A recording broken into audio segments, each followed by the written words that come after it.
അസ്സലാമു അലൈക്കും വറഹ്മത്തുള്ളാഹി. ബഹുമാന്യരായ ഉസ്താദുമാരെ, പ്രിയപ്പെട്ട രക്ഷിതാക്കളെ, എൻ്റെ പ്രിയ കൂട്ടുകാരെ, ആരെങ്കിലും നമ്മുടെ കയ്യിൽ ഒരു സാധനം ഏൽപ്പിച്ചാൽ അത് സൂക്ഷിച്ച് അതിൻ്റെ ഉടമക്ക് തന്നെ തിരികെ നൽകണം. അതാണ് അമാനത്ത് കാക്കുക എന്നത്. നമ്മുടെ പ്രിയപ്പെട്ട നബി സല്ലല്ലാഹു അലൈഹി വസല്ലമ ഈ ഗുണത്തിൽ ലോകത്തിനാകെ മാതൃകയായിരുന്നു.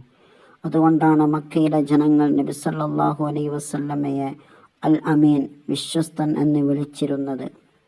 നബി സല്ലല്ലാഹു അലൈഹി വസല്ലമ പറഞ്ഞു, അദ്ദിൽ അമാനത ഇലാ മൻ ഇഅ്തമനക, നിന്നെ വിശ്വസിച്ച് ഏൽപ്പിച്ച അമാനത്ത് അതിൻ്റെ ഉടമക്ക് തന്നെ തിരികെ നൽകുക.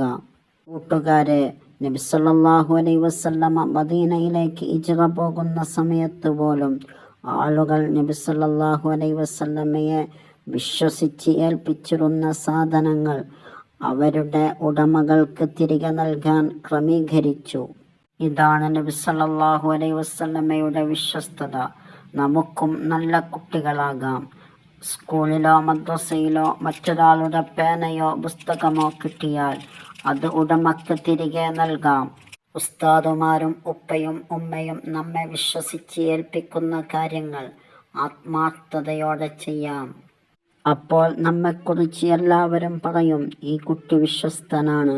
അല്ലാഹു തആല നമ്മുടെ പ്രിയപ്പെട്ട നബി മുഹമ്മദ് സല്ലല്ലാഹു അലൈഹി വസല്ലമയുടെ വിശ്വസ്തത നമ്മുടെ ജീവിതത്തിലും പകർത്തിത്തരട്ടെ. ഇത്രയും പറഞ്ഞ് ഞാൻ അവസാനിപ്പിക്കുന്നു. അസ്സലാമു അലൈക്കും വറഹ്മത്തുള്ളാഹി.